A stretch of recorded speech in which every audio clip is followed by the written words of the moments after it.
Desde un principio, el ser humano, para poder entender los poderes teofánicos del Padre, ha creado una estructura de pensamiento y luego una estructura para repensar lo que ya se había pensado, buscando la forma de aproximarse, tener la mayor aproximación a lo que tiene que ver con la esencia de Hashem, la esencia del infinito.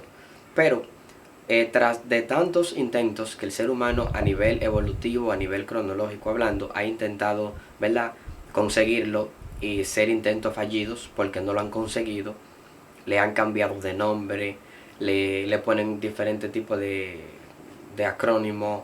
¿Por qué? Porque ven que de la manera como lo habían pensado, repensándolo se dieron cuenta que no era correcto en el modo como anteriormente se había pensado. Por eso es que vemos que en las dos creaciones que hay en Génesis capítulo 1 y Génesis capítulo 2, hay una creación global, donde Dios ni siquiera se ensucia la mano. Dios todo lo hace con el poder del Dabar, que no vuelve a él vacío, como dice Isaías. Entonces, Isaías. Entonces, cuando de momento vemos la segunda creación, capítulo 2, vemos que en el capítulo 2, Dios sí se ensucia la mano, formando un muñeco de barro. Ahí no lo hace con el Dabar, ahí vemos un aspecto de Dios antropomórfico. Es decir, lo vemos más cerca. Por eso, una fuente le llaman el Elohim, plural majestático, y otra le llaman Yuhei Vahei, que es el tetragramatón YW, YHWH.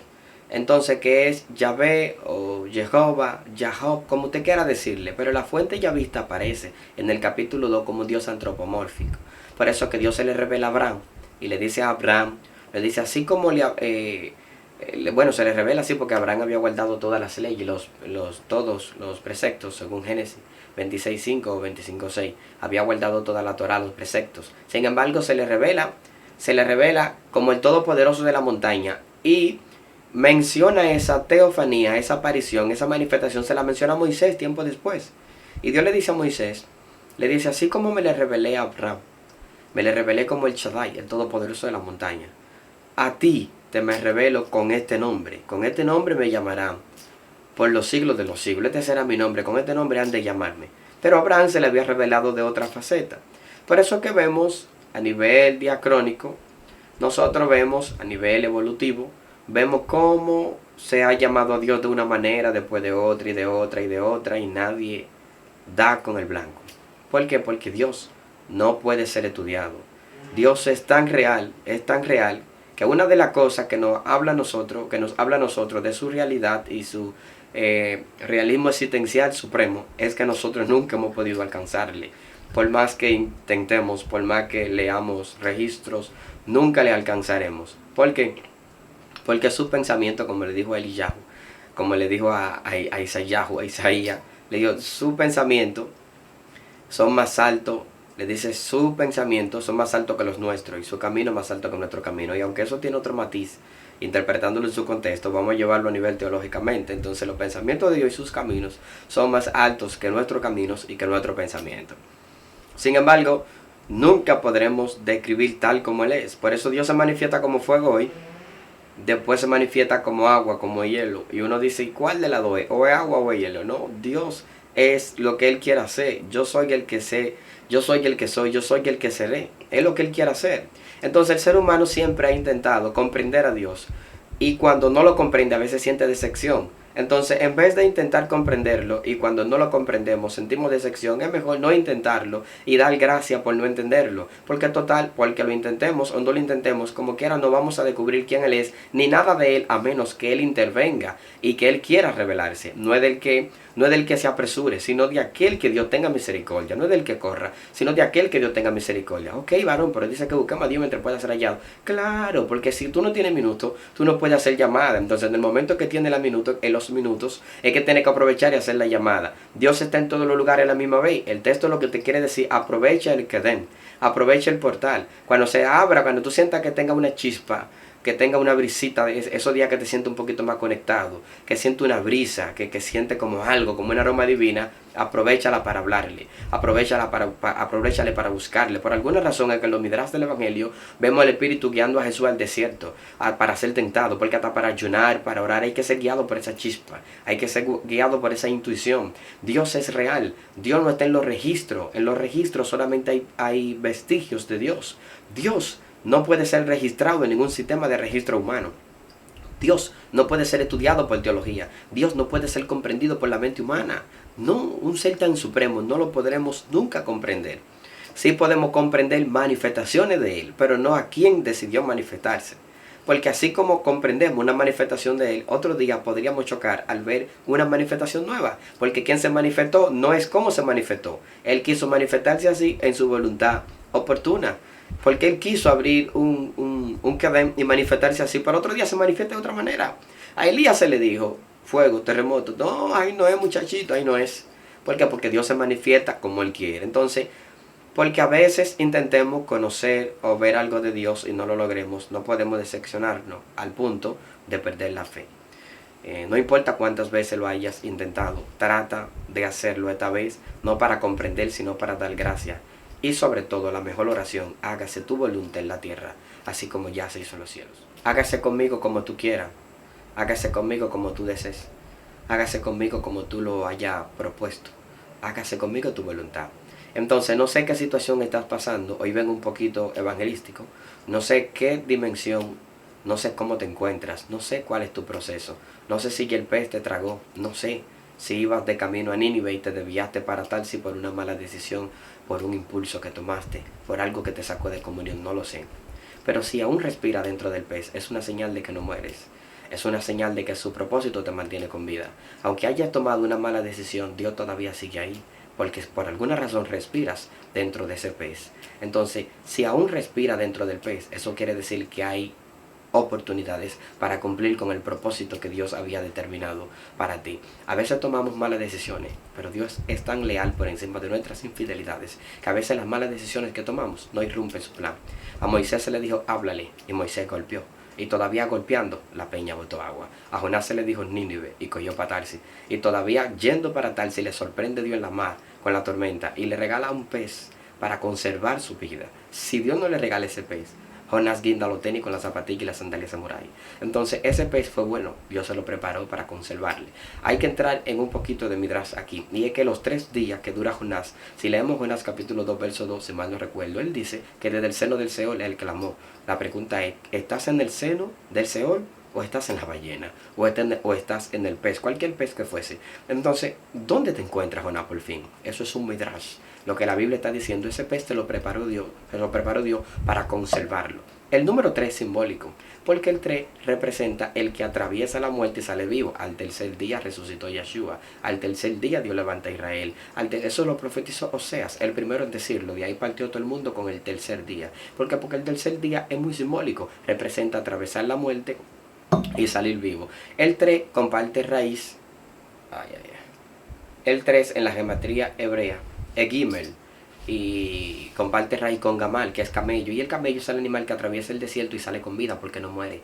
Cruza en medio del valle de la muerte o en medio del desierto de muerte y no muere. Por eso que Jonás atravesó la muerte en el pez y no murió. Cristo atravesó la muerte en medio del Hades y resucitó al tercer día. Por lo tanto, las 3 tentaciones que Jesús pasa es por igual. Es tentado por la muerte, pero la vence. Igual el pueblo de Israel cuando fue tentado en Deuteronomio 3 veces, con las mismas tentaciones que Yeshua también padeció y atravesó la muerte. Bueno, Israel quemó el examen, por eso Yeshua tiene que venir a llenar el examen que Israel no pudo llenar y Cristo lo completa. Si Israel hubiese llenado el examen correctamente y hubiese pasado la tentación, entonces el nuevo pacto se hubiese instaurado con Israel. Pero como no llenaron el examen, no pasaron de curso. Como no pasaron de curso, tuvo que venir Cristo a llenar el examen para llevar la ley a un pleroma, a completar la ley. Y como Cristo la completa, ahora el pueblo pasa de curso y estamos en otro nivel, en el nivel de la ley perfecta, en el nivel de la gracia. ¿Pero por qué? Porque Cristo atravesó el camello. No sé cuál es Cristo atravesó en medio de un camello. No sé cuál es la muerte, pero vuélvete un camello con el número 3, Gimel y Gamal,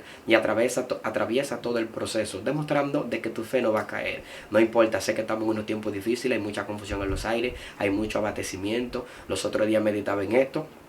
Y mientras meditaba empecé a orar a la antigua y sentí una nube que me cubrió y empezó a ministrarme. ¿Por qué? Porque a pesar del conocimiento que uno obtenga, uno no puede descuidar la parte de ministro. Hay que ministrar, hay que servir el pan para aquellos que no entienden quizá un sermón o una enseñanza, pero por lo menos pueden entender un mensaje. Entonces estoy como evangelístico hoy, transmitiendo tu mensaje de esperanza, diciéndote vuélvete un camello y cruza la cárcel. Vuélvete un camello y cruza el desierto. El camello guarda su propia provisión, tiene sus propias provisiones. Por eso es que sale vivo, sale intacto del desierto. Es un animal capaz de atravesar el desierto, esa fatiga del sol, ese calor, esa arena a veces hasta moviliza, el camello lo atraviesa todo porque es un animal preparado para eso. Es que cuando tú estás preparado con el número 3, cuando estás preparado con el número 3, no hay desierto que frene la voluntad de Dios en tu vida. Recuérdate que había otra ruta, pero Dios no quiso que te vaya por ahí. Él le dijo a Moisés, llévala al desierto para que ella adore mi nombre. Él le dijo a Moisés, llévalo al desierto para que él adore mi nombre. Te llevaron a un desierto.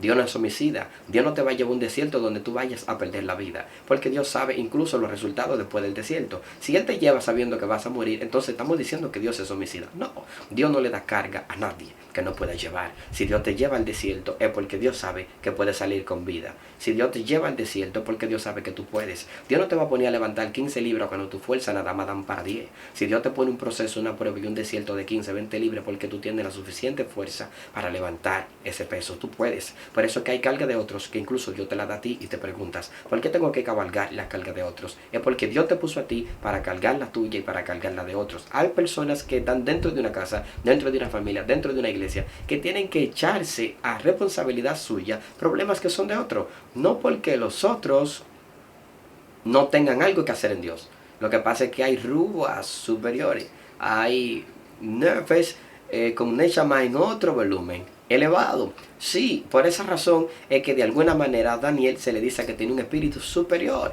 Es por esa razón. ¿Pero por qué? Porque no importa los sátrapas, los gobernantes, las personas que te rodeen. Cuando eres tú el indicado, tú eres el hombre del momento. No importa los sabios que te rodeen, tú eres la mujer del momento. No importa las adoradoras que te rodeen, tú eres la adoradora del momento. No importa los pastores que te rodeen, tú eres el pastor del momento. Ha llegado un tiempo de reflexión y de pensar que cualquier cosa que pase en nuestra vida no nos puede quitar la paz. Porque quien nos metió en el proceso sabía que eso lo íbamos a pasar. Estoy meditando en algo, como decía ayer, creo que antes de ayer, en una prédica, ministrando dije algo y me impresionó y quiero compartirlo por aquí rapidito. Y es que nosotros a veces cuando tenemos los niños y vemos que los niños están padeciendo dolores, por ejemplo la encía cuando están mudando, soltando el cordial, la muela, los dientes, cuando están pasando eso le dan fiebre, se ponen malitos, uno se vuelve ñoñito con ellos, uno quisiera como quitarle el dolor, uno quisiera quitarle la fiebre, uno quisiera exonerarle todo para que no pasen eso, pero luego nosotros mismos y más ellos, cuando ven los dientes que pueden comer, papi qué rica esta yuca,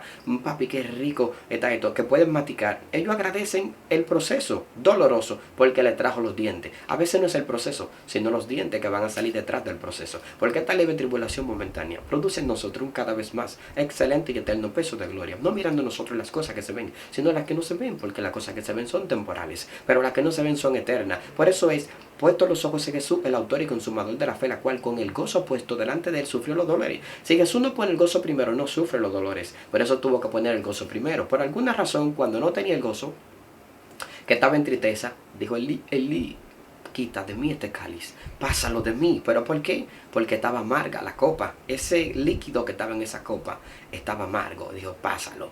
Pero luego vio que la tristeza lo que estaban secando los huesos. Como dice la Biblia en el Tanakh, dice que la tristeza seca los huesos, la artritis, los nervios, un sinnúmero de cosas, problemas que vienen por la tristeza. Por eso que el corazón alegre le es medicina al cuerpo, pero la tristeza seca los huesos. La tristeza paraliza incluso hasta la sangre, hasta el corazón lo puede frenar. La tristeza es peligrosa. Entonces Cristo cambia la tristeza y pone el gozo. ¿Por qué? Porque el gozo del Señor es su fortaleza y es la nuestra. Desde que puso el gozo primero, sufrió los dolores de la cruz. Ahí dijo, Judas, ven, lo que tú vas a hacer, hazlo ya. Corre, muchacho, adelántate. Porque el gozo es lo que te hace ver los dientes que van a salir del proceso y no el proceso. A veces estamos detenidos porque vemos la fiebre que nos va a dar en el momento de salir los dientes. Sin embargo, en vez de mirar la fiebre y el dolor, hay que ver los dientes que vienen detrás. No es el proceso, es la gloria que viene detrás. No es el examen, es el nuevo curso, es el nuevo nivel, es el nuevo calafón, es la nueva dimensión. Entonces no es lo que tú atravieses doloroso, es la silla que te espera detrás. Por eso que después de que triunfa el toma tu cruz y síguelo, porque si él venció, tú también. Él venció, se sentó a la diestra y está sentado en una silla de gloria, coronado. Entonces hay una cátedra que te espera. Y no es la cátedra de Moisés, es la cátedra tuya, que te espera cuando atravieses el cáliz, cuando pase la vía crucis, cuando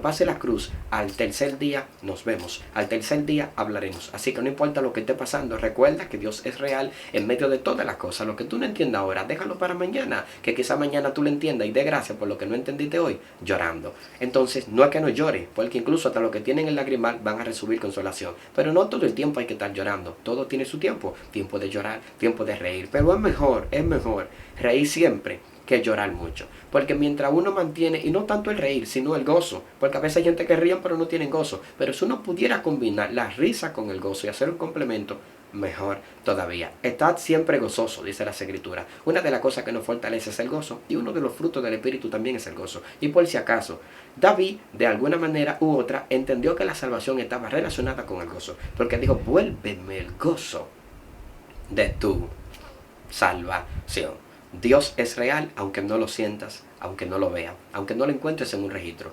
Saúl dijo, 1 Corintios creo que 2:6 o segunda, dijo, hablamos sabiduría, y sabiduría no de este siglo, mas hablamos sabiduría de Dios en misterio, la sabiduría oculta, la cual ninguno de estos príncipes conoció, porque si lo hubiesen conocido, nunca habrían crucificado al Señor de gloria. Así que hay príncipes que en registro no van a encontrar a Dios. Sin embargo, nosotros tenemos la oportunidad de reconocerle, de aceptarle y de decirle al Señor que lo que uno no entiende ahora, lo vamos a entender después. Así que ya usted sabe, Shalom Alejem Ubrajo, este es su servidor, Rafael Germán.